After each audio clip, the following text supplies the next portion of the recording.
Basketball season is upon us. Will Montana State and Eastern Washington defend their tournament titles, or will we crown a new champion? The road to Boise begins now. Welcome to Big Sky Basketball Tip-Off presented by Idaho Central Credit Union.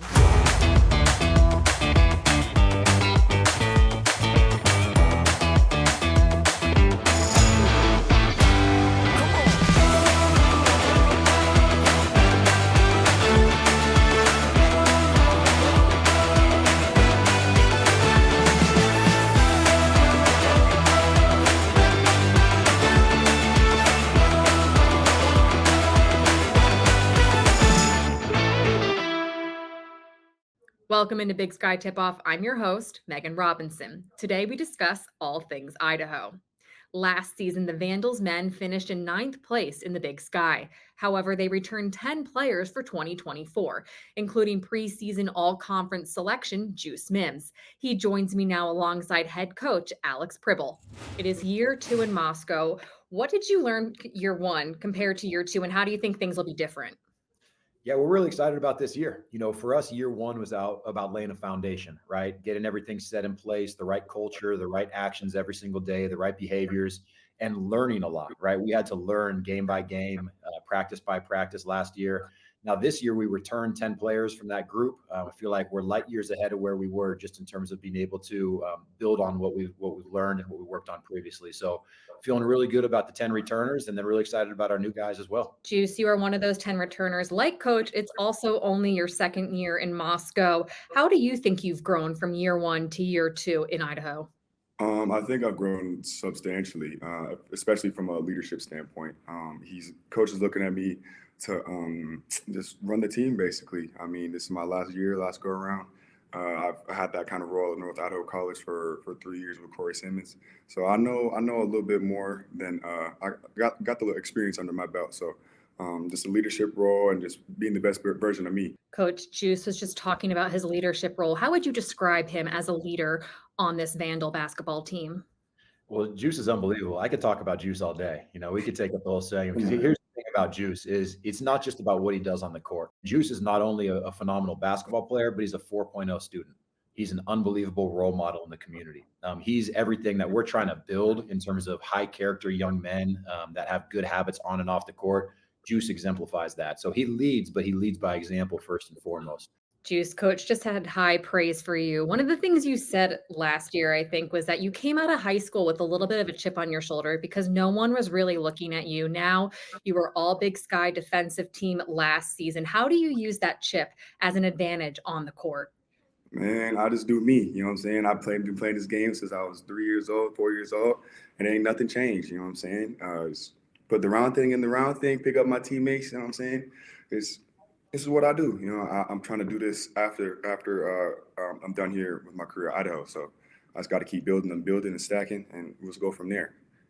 Coach, one of the big things you initiated in your first season with the Vandals was the Champs mentoring program. What is that program?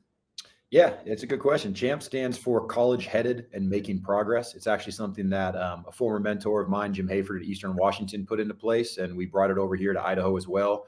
We want to be great role models in the community. We're trying to grow leaders within this program. And so our guys work hard every day on the court. They work hard every day in the classroom. And we also want them to work hard to be the best citizens they can be. So we have a mentoring program at a local elementary school with a group of fifth graders that have been identified by that school. And we partner up every one of our players with a fifth grader in the community and just teach them about life lessons. It's just a great experience for not only our players, but also the community members. I think it's a win-win. It means the world to me, and it means the world to this community, to these kids. I mean, I wish someone would have done that when I was in elementary school. I mean, it's just leaps and bounds. It's just great for the community, great for the kids. I mean, I have a blast every time we get to go out there. I have a blast playing with my mentee. Her name's Avery. We'll be playing soccer, we'll be playing kickball, we'll be doing everything. I mean, it's just a great overall experience. Bringing it back to basketball, as I already said, Juice, you were Big Sky all-defensive team in your first season with the Vandals. You've said to other reporters you don't care about scoring points this season. You just want to get those blocks and be a good defender. Why is that? I mean, that's just a part of me. I mean, I take real good pride in, playing defense. That's how I've been my whole life. I have defensive player of the year in the NWAC coming out of my region. I just take a lot of pride in my craft. Coach, what's your reaction when you hear a player say, I don't care about scoring, I just want to block and defend? Yeah, look, we're trying to build this program on the backs of young men who care about winning, right? That's what they prioritize. And Juice Mims, again, he epitomizes that. Whether the team needs him to block shots, dive on the floor for a loose ball, or score, he can absolutely put the ball in the hoop as well.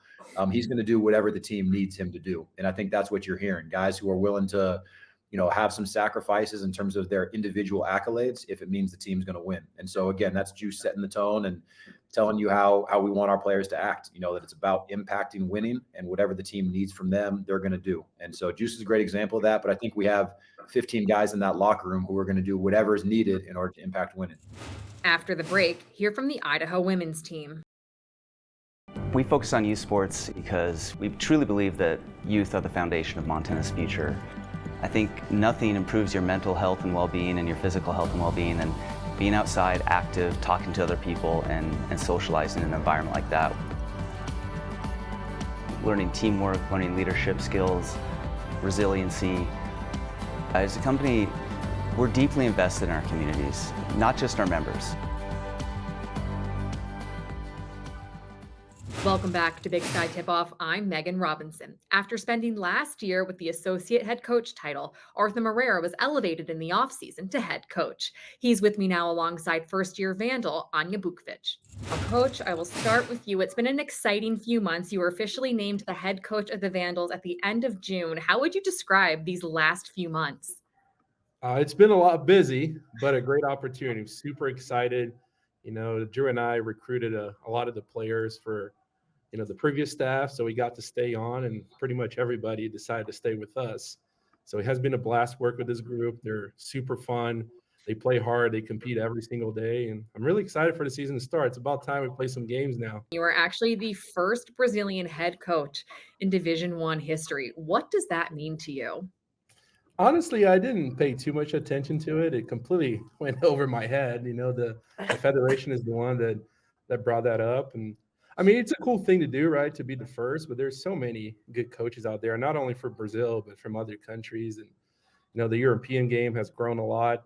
I think us in the U.S. now, we have a huge influence coming from international basketball as far as style of play, how we teach players to play and make reads, not only be robots out there on the floor. So it's a cool thing to be the first, but I hope I'm not the last. I hope we can do a good enough job where it gives more international coaches, more Brazilian coaches an opportunity. Anya, this is your first season in Moscow. What made you want to transfer up to Idaho? When I decided to transfer, I didn't know where to go. But as soon as these coaches called me and tried to get me here, I fly out here and I actually committed on the visit. So I liked everything about coaching staff, facilities, style of the play, and that's how I decided to commit here. You've recruited 6 players to Moscow since becoming the head coach. One of those, of course, is Anya. What was your sales pitch to get these ladies on your team? We just try to sell the vision. We want to play fast. We want to play a style that is fun, not only to play, but to watch. So I think that that's an easy sell. And once you come to Moscow, the city is beautiful. The community is super supportive. You see University of Idaho stuff everywhere. You go downtown, you see people wearing shirts, you see logos in businesses. It's hard not to fall in love with the place and the university. Anya, you laughed a little bit when I asked Coach that question, and you just said you committed on the spot during your visit. What did you think of Coach's sales pitch? No, it was great. It was easy to convince me because I'm really close with my family. So I called them and I was like, guys, I think that's it. When you have that feeling and you feel welcomed, coaches are really nice. It was really easy to decide where I'm going to go. You have a handful of international players on your team for the 24-25 season. How does you yourself, being an international citizen, help your players adjust to life here in the United States? I think I can relate to them really easily, just helping them set up bank accounts, phone plans, adjusting to now living in a colder place. A lot of our girls come from countries that the weather is usually pretty warm. So adjusting to that in Moscow with the winter coming up, it's I feel like those little things just help them feel a little more, comfortable, and help their family feel safer, that they know that they are playing for somebody that has been through that. It's easier when you have somebody who is like can relate to you and can be like, oh, I went through that, and especially teammates. Obviously, we have a couple of freshmen right now from Portugal and Brazil, and I know how they feel. So I'm trying to be there for them because I know how I felt my freshman year. I think this is a great place to be a freshman, international freshman. One of the best one that I heard because it comes easy. Nothing is hard. It's always somebody who's gonna help you. It's always somebody who's gonna be on your side, do whatever you need. Coming up, Coulter Nuanez and Krista Redpath join the show to give us a breakdown of Big Sky basketball. We never set out to be the largest casino resort in the Pacific Northwest. We just wanted to be the best. But we forgot that being the best means more guests wanting more action, more jackpots, more big-name entertainment, more pedicures. Well, more everything. Until one day, you look up and realize, we need a new hotel tower. The new River Tower, to be exact. Northern Quest in Spokane, Washington. Now the largest. And yes, still the best. Welcome back to Big Sky Tip-Off. I'm Megan Robinson, joined now by two of our Big Sky basketball analysts, Krista Redpath and Coulter Nuanez. Guys, let's just get right to it. What were your initial thoughts on the Big Sky basketball preseason rankings? Coulter, I'll go to you first. It's interesting when you analyze the men's league because there's so few returners these last couple of years. That's sort of a symptom of where we're at in Division I college basketball. But the one school that has had returners two off seasons in a row has been Montana, and I think that that's reflected when you look at the polls. Last year they returned 6 guys, which is an unheard of number for mid-major teams, and this year they have a couple stalwarts coming back, led by Brandon Whitney, who's going to be sort of an unprecedented 5th-year starter there at Montana. I wasn't shocked on the women's side. I really expected NAU to come out on top when you look at the fact that they played in the conference championship the last 3 years. They return a nucleus of players led by preseason MVP Sophie Glancy and also Leah Beatty at the guard position. Returning both the Moran sisters, and you mix in a Taylor Feldman and a Sanaya Neverson. And I look at NAU just having that nucleus back, but also just a year of maturity under their belt. And so I wasn't shocked by that. I look at the Montana schools battling out, both Montana State and Montana.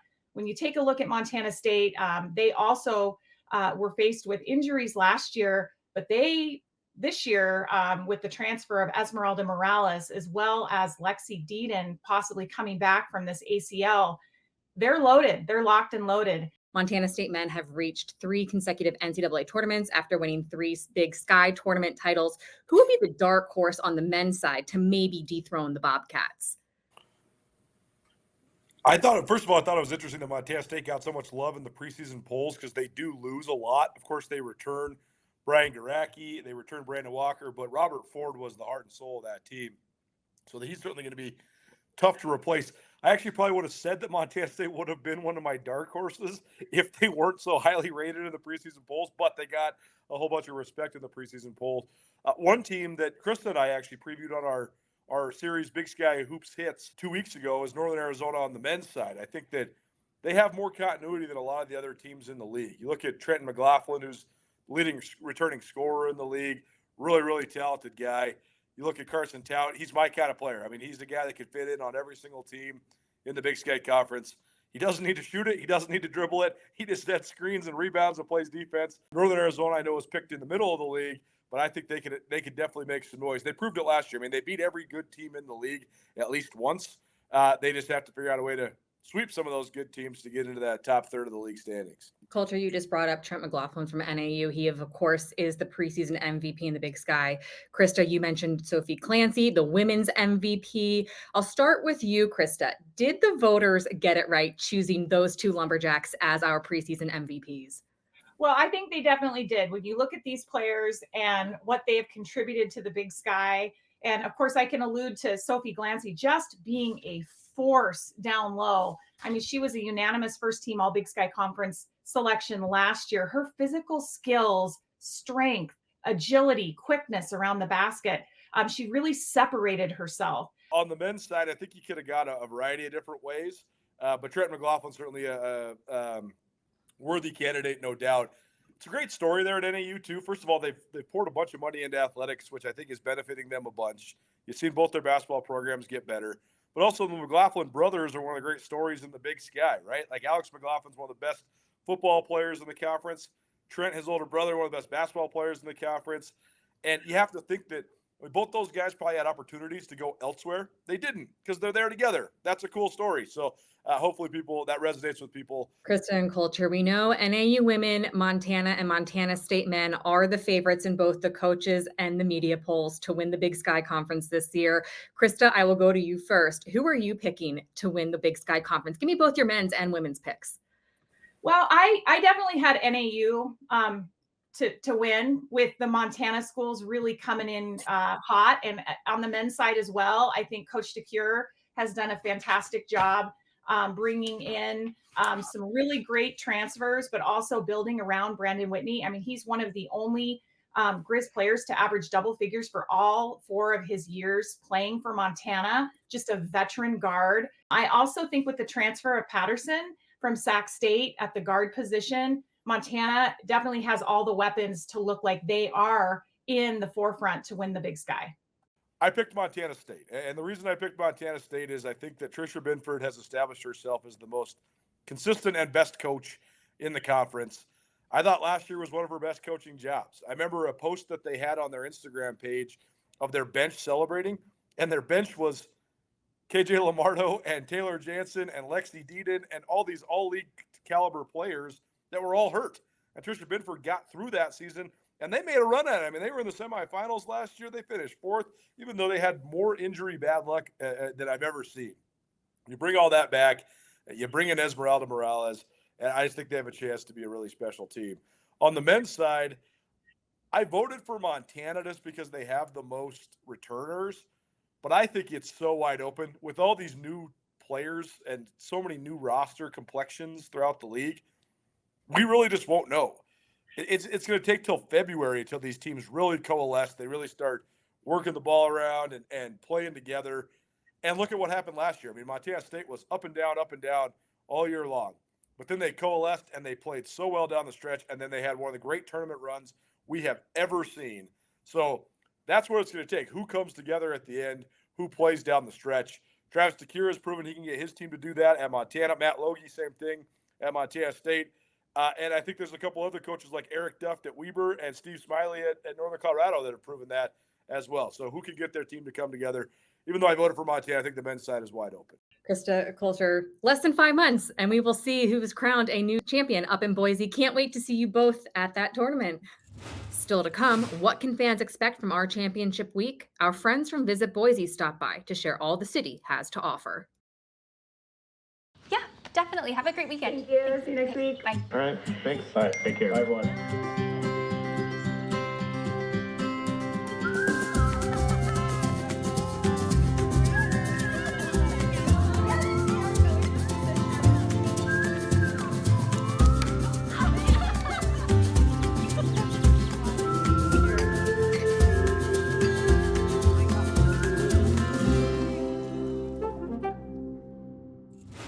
Welcome back to Big Sky Basketball Tip-Off. I'm Megan Robinson. Our tournament is in Boise every year, so who better to have on the show than someone from Visit Boise, Lucas Gebhardt. The tournament has been in Boise since 2019. What impact does the Big Sky Basketball Tournament have on the city of Boise? We think it's about a $6.5 million total economic impact to the city. And so that what we mean by that is all the hotel spending, all of the money that's spent at restaurants and shops and ticket sales and things like that. We think about 13,000 people or so go to the tournament. That includes local fans as well as fans that are traveling to Boise. And we think about 4,300 fans or so travel to Boise to watch this tournament from the various Big Sky markets. So it definitely has a huge impact for the city, and we're excited to have it once again in 25. For those who have not been to Boise, like myself, what kinds of things can they expect to do there outside of the tournament? The cool part about our tournament is all the fans can stay in our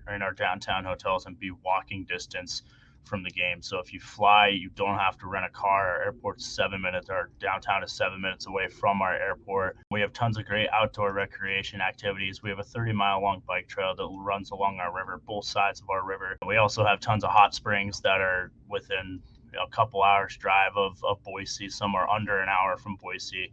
We have a great wine country that's about 45 minutes outside of downtown as well. So Idaho's got some really underrated wine that we definitely want people to check out if they end up coming here. We were rated by National Geographic as one of the best in the world destinations to visit in 2025. So that's something that we just got awarded. We're pretty excited about that. So we got lots of things to do here, whether it's our great restaurant scene or outdoor recreation or just the walkable and accessibility to all the things to do in our downtown. One of the big things that people want to know when they go to a new city is, where are some of the restaurants that I must try? Some of the best restaurants in town are some of our Basque restaurants. We have an entire block in our downtown that's dedicated to that Basque culture and that Basque heritage. We also have a restaurant in downtown called Kin that their chef just won a James Beard Award. That's the first James Beard Award that any restaurant or chef in our city has won. So that's something else that we're pretty excited about. I can't wait to get up there and experience Boise in a few months for myself. And I appreciate you taking time to put a spotlight on your city. Yeah, absolutely. Thanks for having me. Appreciate it. Thank you so much for previewing the season with me on Big Sky Basketball Tip-Off presented by Idaho Central Credit Union. I'm your host, Megan Robinson, and I can't wait to see you all in Boise in March.